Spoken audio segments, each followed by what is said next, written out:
Berbeda dengan kebanyakan produsen mobil besar seperti Suzuki, BMW, dan Honda, ternyata Toyota memilih untuk tidak memproduksi sepeda motor.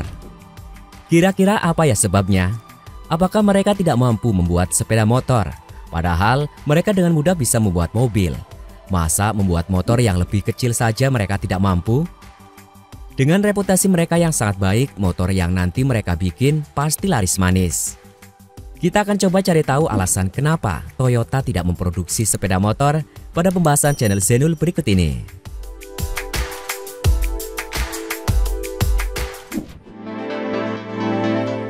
Toyota awalnya adalah perusahaan penghasil mesin tenun di generasi kedua Keiichiro Toyoda, anak dari Sakichi Toyoda, sang pendiri Toyota.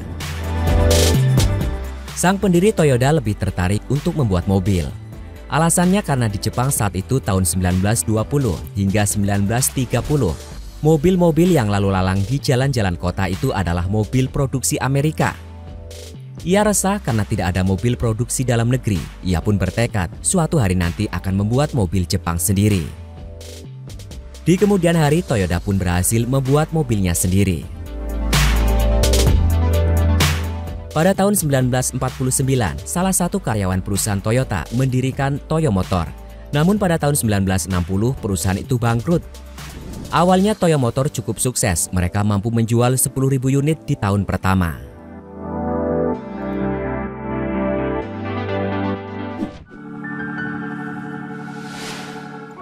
Mengapa Toyota tidak membuat motor?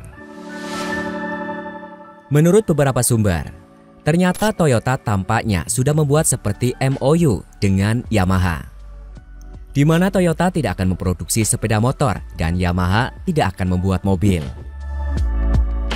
Perlu diketahui, Toyota memiliki 5% saham Yamaha Motor, sementara Yamaha Corporation dan Yamaha Motor juga memiliki saham di Toyota. Akibat kepemilikan sahamnya di Yamaha, Toyota akan menghadapi persaingan jika mulai memproduksi sepeda motor. Karena saling memiliki saham inilah, antara Toyota dan Yamaha kerap melakukan kerjasama. Beberapa rancangan kendaraan roda 4 yang diproduksi oleh Toyota, pada dasarnya ada andil perusahaan Yamaha. Kendaraan roda 4 buatan Toyota yang ada andil Yamahanya adalah Toyota 2000 GT Classic, Celica, serta MR2. Bahkan pada tahun 70-an, Toyota pernah memproduksi sebuah truk pick-up yang diberi label Yamahaler.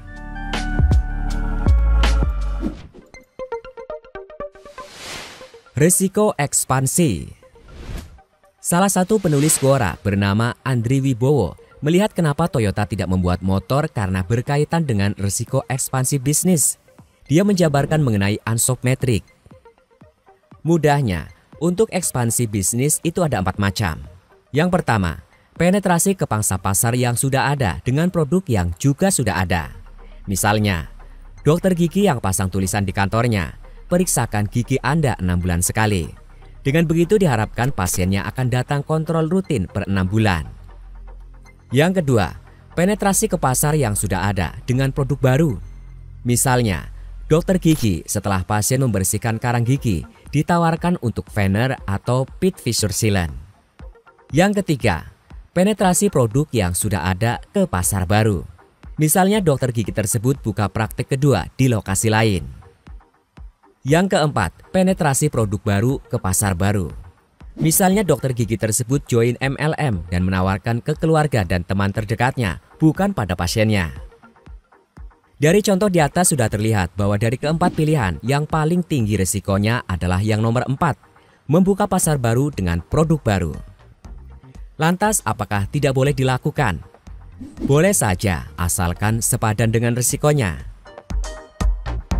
Bisa dibilang kalau mau melakukan yang nomor 4 ini sebaiknya ke Blue Ocean, jangan yang Red Ocean, di mana pesaingnya sudah banyak dan sudah berdiri kokoh. Lantas untuk pasar otomotif, apakah ini Red Ocean atau Blue Ocean? Coba kita lihat kasus ini. General Motors bangkrut. Mobil nasional seperti Proton, Holden sekarat. Pasar motor bisa dibilang sudah duopoli, Yamaha atau Honda. Jelas bahwa pasar otomotif, baik mobil maupun motor ini sudah Red Ocean. Sulit bagi pendatang baru untuk bisa bersaing di sana. Apalagi motor dan mobil ini bukan fast moving customer goods yang beli putus.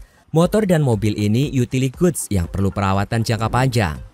Otomatis pabrikan tidak hanya harus membuat pabrik baru, tetapi juga harus menyediakan service center yang tersebar merata. Tentunya ini juga tidak murah dan tidak sebanding dengan risiko yang dihadapi.